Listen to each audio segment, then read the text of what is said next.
dito sa ating channel.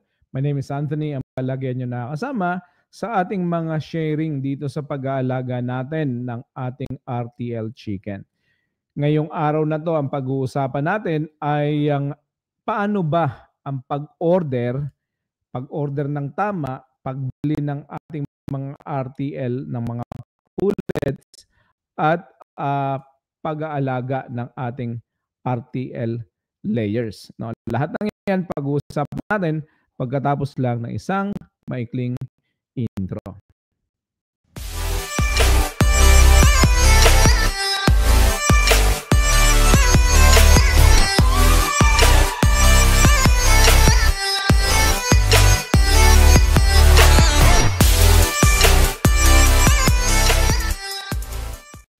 Okay guys, maraming salamat and welcome back dito sa ating panibagong video. This is Anthony, ang inyo pa rin kakwentuhan at ka-sharing sa lahat ng mga information na gusto nating ibahagi at ibinabahagi dito sa ating business, no, dito sa ating pag-aalaga ng RTL Chicken. At maraming salamat sa lahat ng mga sumusuporta. Natutulungan sila ng mga video na to. Kung ikaw ay bago dito at hindi ka pa nakasubscribe, ay subscribe na ikaw at i-click mo na rin yung notification button. No? So maraming salamat din sa lahat ng mga nagtatanong dahil at least kahit paano na may consolation sa akin na kayo ay may natututunan at napapanood nyo yung ating ginagawang video. So kung hindi ka nagko-comment at silent viewer ka lang, mag-comment ka dahil malaking bagay yung comment at saka like mo para suportahan yung ating videos para sa wider visibility ng ating business. Siyempre, kahit paano ay yung paggawa natin ng video ay gusto natin na maka-reach pa ng mas maraming katulad natin na gusto magsimula ng RTL business. No? So, ang pag-uusapan natin guys, like I said, ay yung ating pag-order ng ating mga manok, ano yung mga dapat nating tandaan at ano yung mga dapat nating gawin. Saan tayo pwedeng bumili at paano tayo bibili, no? Especially yung mga nasa malalayang lugar at walang malapit na nag-aalaga ng mga pullets, no? So kailangan natin na medyo maging cautious. So yan ang mga pag-uusapan natin. Siguro in this video as well ay pag-usapan na rin natin yung paano yung paghahanda ng mga kulungan natin kapag parating na yung ating mga manok. So, guys, noong nagsisimula tayo sa business na to, ay marami tayong ginawa. So, nag-aaral tayo, naghanap tayo ng paraan paano tayo matututo. No? So, at isa sa mga go-to ng maraming mga tao is yung YouTube, no? At maraming pag-aaral ang ginawa natin. So I'm hoping na itong video na to makakatulong sa iyo kung paano ka o-order, anong gagawin mo pagka bibili ka na ng manok, at saka anong gagawin mo pagka kailangan mo nang ihanda ang iyong mga kulungan. Okay? So paano mag-order guys? No, paano mag-order? Kasi pinag-usapan na natin last time yung paano pagpili ng mga RTL chicken. Ang aming ginagamit, disclaimer lang, no, is Lohmann White at saka Decal White. Sa aking experience, sa lugar namin, mas suited yung Lohmann White. Mataas mga itlog, suitable sa climate, sa environment, resilient, hindi masyado matapang, madali siyang alagaan, no? At saka malalaki siyang mga itlog, mataas yung production level. Yung Decal White namin, hindi masyado suited sa lugar namin, kaya medyo hindi sa susunod na mga pagbili namin, hindi namin siya bibilhin, no? So, pag-order ng tamang RTL chicken. So, marami nagtatanong at nagko-comment na mahal daw ang kanilang mga manok doon sa kanilang mga lugar. Wala po akong magawa kasi siyempre nakabase po yung presyo ng manok sa supply and demand din at saka sa layo ng delivery, no. So kung halimbawa nasa Mindanao kayo, wala malapit na nagsusupply ng pullet, pag galing pa ng Luzon yan, medyo malayo. Kung galing pa ng Visaya, malayo. Marami pong mga factors na nakakaapekto sa presyo ng manok. Pero as long as may numbers kayo na kung paano ninyo, kahit na 460 yung manok pero sa tingin nyo ay profitable pa rin, pwede naman natin na bigyan ng pagtatry, pagsubok kung pwedeng mag-work, no? So yun. Paano mag-order, guys? Unang-una na ginawa ko nung nagsisimula ako is nag-research ako ng anong klase ng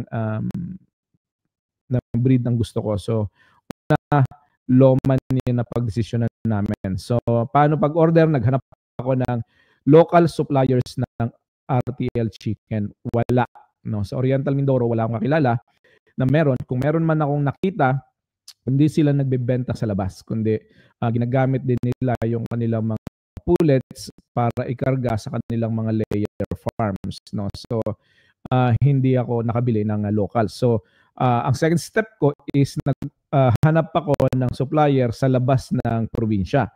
At isa sa mga go-to place dyan is basically yung YouTube, yung Facebook markets, no? At saka Facebook groups. So ang ginawa ko, nag-research ako ng mga YouTube groups at saka sa YouTube kung hindi pala YouTube group, Facebook groups at saka YouTube na suppliers na recommended na pwedeng puntahan at pwedeng mag-order. So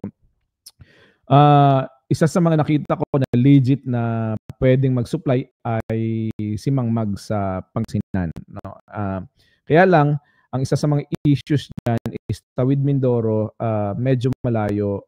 Babayaran ko yung shipping, babayaran ko yung manok, tapos ako magsi-ship, no? So babayad ako ng shipping. At medyo malayo, no? So added cost, etc., etc., parang hindi viable, no? Papunta na Mindoro dahil wala akong sariling sasakyan na panghakot, tapos isasabay ko pa yan doon sa magdi-deliver papunta na Mindoro. Walang guaranteed na buhay ang manok pagdating. So ang sumunod kong step is basically dun sa mga Facebook groups. Maraming mga ahente ng manok, ng RTL sa mga Facebook groups, no? Kahit saan kayo pumunta, kahit na nung lugar pa kayo, meron diyang mga ahente sa mga Facebook groups, no? So ngayon, dahil marami sila, hindi natin alam pati kung mga legit na mga ahente itong mga to at suppliers. Ang ginawa ko, naghanap ako ng sa tingin ko ay legit kasi based sa mga post nila, based sa kanilang mga permits na pinapakita sa akin, based sa mga clients na napagdalhan nila. Nung napili na ako ng supplier at nagustuhan ko na yung presyo, okay na yung price, that time parang 390 per head lang yung aming kuha sa mga manok. Nag-bet ako ibinet ko yung, so ang tawag doon, vetted, no? Dinoble check ko yung supplier, kung yung agent kung legit, no? So nanghingi ako ng mga tao na sinuplayan niya sa Mindoro ng mga manok, kung legit ba talaga yung manok. Tapos inalam ko din kung saan farm siya galing at saan niya kukuhaning farm. At binerify ko din sa farm. So dalawang bagay ang pwede niyong gawin. I-verify ninyo yung supplier ninyo o yung inyong agent sa mga na-deliveran niya na sa local area nyo. Kalawa, i-verify nyo kung yung agent na yon ay ahente talaga ng supplier ng manok, no? Pwede nyo tawagan yung farm mismo. Tapos syempre, with due diligence, kailangan mayroong permits kang hahanapin, meron kang vaccines na mahalaga na dapat meron ng mga manok, at yung proof ng age ng manok. Kasi siyempre, pag ikaw ay nag-order ng manok, dapat ito ay 16 weeks, no? May pruweba sila dapat na 16 weeks ito. Pangalawa, dapat ito ay vaccinated ng mga vaccines na kailangan. Normally, mga nasa around 13 to 18 vaccines ang kailangan ng mga manok natin. At ika-apat is basically legit ba yung mga permits ng supplier. No? Kalimitan kasi pagtawid dagat yan, kailangan ng mga quarantine, kung ano-ano, sa et cetera, et cetera. So, yun ang isa sa mga paraan kung paano kayo mag-order. Pagka na-order nyo na, so kapag nakakapag due diligence na kayo, ready na kayong mag-order, kailangan ninyo na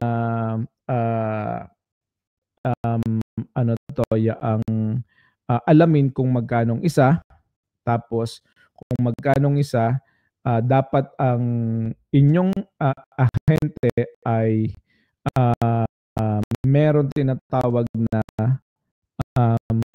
cash on delivery. Kasi isa para hindi ka ma-scam sa ganitong klase ng business, especially when we are talking about tens of thousands of pesos, wag kang basta-basta magpapadala ng deposito. No? So kapag ahente ang iyong kausap, ay walang depositong hinihingi. No? Isa sa mga pinaka-importante yon.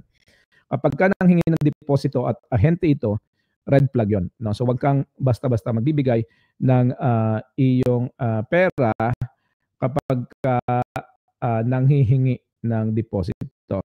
No? So kung yan ay direktang supplier, like for example, Mang Mag, humihingi ng 50%, kasi sisiw pa lang, alagaan niya na yan, tapos ihingi siya ng 50% pag nagpabukas, sigurado naman yun kasi ang kausap mo mismo yung may-ari ng farm. Pero kung ang kausap mo ay ahente, sobrang daming ahente sa Facebook at sa YouTube at kung saan-saan na magpapanggap na ahente. Mamaya minsan, nagpadala ka ng pera pero yun pala ay sa scammer mo binigay. So the more you do your due diligence, the better. At the same time, the less you send money, the better. Or zero sending money is better. No? Cash on hand, cash on delivery ang dapat na mode of payment. Tapos, isa sa mga nakita ko na paraan para makaiwas ka sa mga scammers is humingi ka ng bank statement. No? Hindi bank statement, bank transfer. So, kung halimbawa magbabayad ka, hindi kailangan ng cash, bank transfer. So, kung nagka-problema ang manok mo, hindi siya legit na 16 weeks, sipunin, may mga sakit, etc., pwede mo silang habulin kasi alam mo kung kanino ka nagbayad, para kanino ka, ano yung mga dapat na available. No? If possible, humingi ka din ng resibo upon delivery. Humingi ka ng resibo kasi yung resibo na yon, guaranteed yon na patunay na siya yung ka-transaction mo. Pag legit naman ang iyong mga ahente, pag legit ang iyong supplier, bibigyan ka naman ng resibo. Minsan, manghihingi lang sila ng konti kasi nadagdag kasi yung resibo minsan ay nagbibigay yan ng patunay na you have to pay more than what you should be paying. Like for example, kapag VAT registered na sila, meron niyang added na hindi ko alam kung ilan sa Pilipinas na ang VAT pero parang 20%. So, minsan nadadagdagan ng 20% yung presyo mo kasi VAT inilalagay nila. But anyway, when it possible, pwedeng kumuha o humingi ng resibo. So, balikan natin. Pag nag-order ka, dapat ang manok mo ay legit na 16 weeks. No? Ikalawa, dapat ay vaccinated sila. Ikatlo ay dapat may mga permits ang client mo. Ikaapat, dapat sila ay anong tawag dito? Yung ikaapat ay legit legit ang supplier, no? So dapat ganoon. Sumunod, dapat ay kung na-order mo na ang iyong mga manok, ang pinakang dapat natin gawin is ihanda yung mga kulungan natin, no? So nakapagpagawa ka na ng building, nakabili ka na ng iyong mga cages, parating na ang mga manok mo. So unang-una kailangan mong gawin, disinfect mo na yan. A day before dumating yung iyong mga manok, dapat na-disinfect mo na lahat siya, na-sprayan mo na ng disinfectant yung cages, yung floor at kung ano-ano pa, no? Dapat malinis na. Kalawa, dapat ay running na yung mga water na meron kayo. Malinis mong tubig, dapat running na siya, dapat may imbaka na ng mga tubig. Tapos ready na rin dapat yung iyong mga vitamins and minerals na ibibigay mo sa iyong mga manok pagdating nila. So kalimitan, ang ginagamit namin is Vitamin Pro pagdating ng mga manok. At ikalawa, pag dumating na talaga, padalwa pa 3 araw, binibigyan na namin ng bacterial flushing ang mga yan. So, yun, yung mga yun ang dapat mong ihanda sa paghahanda ng kulungan. So, paano mag-order? Sinabi ko na sa ating video, paano maghanda ng kulungan. So, kung yan ay ready ka na, nahanda mo na lahat yan, ready ka na para mag-alaga ng RTL Chicken. Good luck sa iyo. Maraming salamat. God bless. At sana sa susunod na video ay panoorin mo din. Ang susunod natin pag-uusapan guys ay pagpili ng ano yung gagawin natin pag dumating na yung manok natin mismo. So dito, bago dumating yung mga manok, sa video na to, ang atin naman pag-uusapan next time is anong gagawin natin pagdating na ng mga manok natin. Ano na yung gagawin natin? So, sunod dyan ay pag-usapan din natin yung pagpili ng feeds. Anong klaseng feeds yung ating gagamitin. Okay guys, maraming salamat. Kung nakarating ka sa dulo ng video ito, paki-subscribe mo na lang at paki-comment kung taga-saan ka. At kung paki-sabi din o paki-click na rin yung notification button para sa susunod na video ay ma-notify ka. Maraming salamat. God bless and see you all sa susunod nating mga uploads. Bye-bye.